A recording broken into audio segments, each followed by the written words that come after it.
Je t'exalterai, mon Dieu, mon roi. Je bénirai ton nom toujours et à jamais. La bonté du Seigneur est pour tous, sa tendresse pour toutes ses œuvres. Car le Seigneur est tendresse et pitié, lent à la colère et plein d'amour.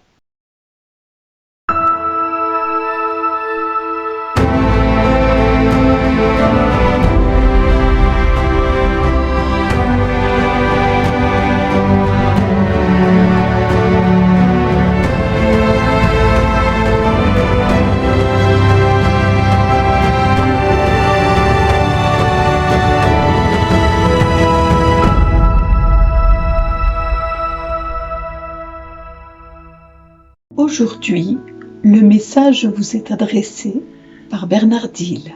Bonjour les amis, écoutez ce que Jésus nous dit en ce jour. Amen, je vous le dis, parmi ceux qui sont nés d'une femme, personne ne s'est levé de plus grand que Jean le Baptiste. Et cependant, le plus petit dans le royaume des cieux est plus grand que lui.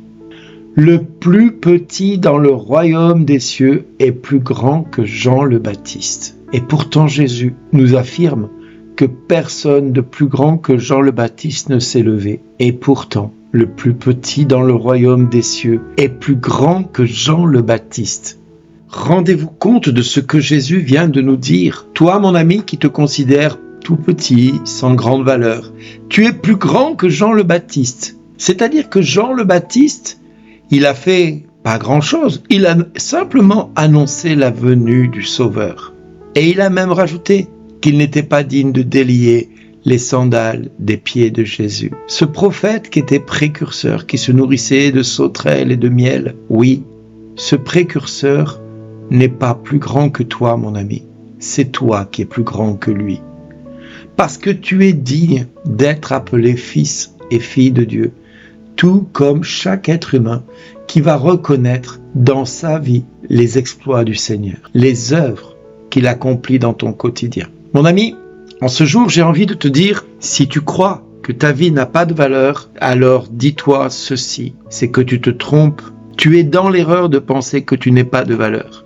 Non, tu as une valeur qui n'est pas négligeable. Cette valeur, c'est celle que nous disons et que nous affirmons par le credo. C'est celle que nous affirmons chaque fois que nous allons à la messe et que nous communions au corps et au sang du Christ. Cette affirmation qui nous fait croire que Jésus est présent dans l'Eucharistie, nous permet d'affirmer que nous sommes plus grands et dignes d'être reconnus comme plus grands que Jean le Baptiste. Parce que nous accueillons Jésus dans notre vie, alors nous sommes plus grands que Jean le Baptiste, qui se sentait pas digne de délier les sandales du pied de Jésus. Oui, nous sommes plus grands que Jean le Baptiste parce que nous faisons sa volonté au quotidien en accueillant sa parole, en célébrant le culte de l'Eucharistie. Oui, nous sommes plus grands que Jean le Baptiste parce que nous reconnaissons que Jésus a donné sa vie pour la multitude. Alors, nous pouvons entendre aisément ce que le prophète Isaïe nous disait au chapitre 41. « C'est moi le Seigneur ton Dieu qui saisit ta main droite et qui te dit « Ne crains pas, moi je viens à ton aide. Ne crains pas, Jacob, pauvre vermisseau, Israël, pauvre mortel. Je viens à ton aide, oracle du Seigneur. » Qui parmi nous peuvent comprendre, hormis ceux qui ont accueilli Jésus dans leur cœur, que cette parole que nous venons d'entendre nous est adressée avec un message d'espoir?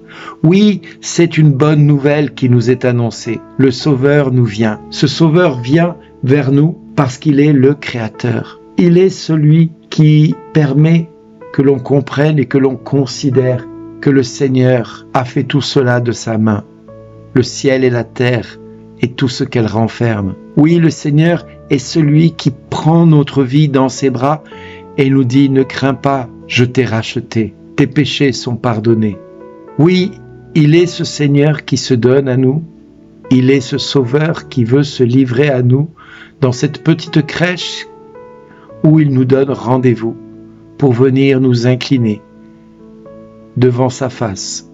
Oui, ce tout petit enfant qui n'a nulle prétention devant les hommes à ce moment-là, vient jusqu'à nous pour nous dire que nous sommes précieux pour lui.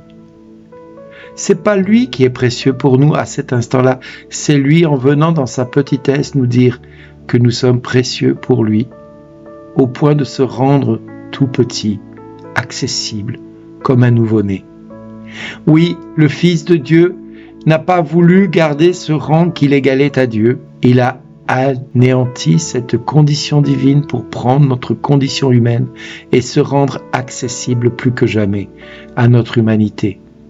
Oui, ce Fils de Dieu, dont le Père ne cesse de dire par les anges, il vous est né un Sauveur, ce Sauveur qui vient prochainement dans cette crèche, ce Sauveur qui nous dit paix aux hommes de bonne volonté, eh bien nous annonce que nous pouvons recevoir une paix qui surpasse toute intelligence et toute situation.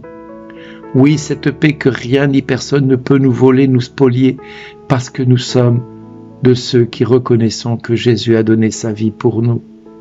Ce Sauveur qui vient dans cette petite crèche et que nous allons célébrer tout au long de l'année pour aller jusqu'à la Pâque où il va se livrer encore une fois, comme il se livre à chaque Eucharistie et se donne à chaque Eucharistie sur la croix et meurt à chaque Eucharistie sur la croix pour nous montrer de quel amour nous sommes aimés.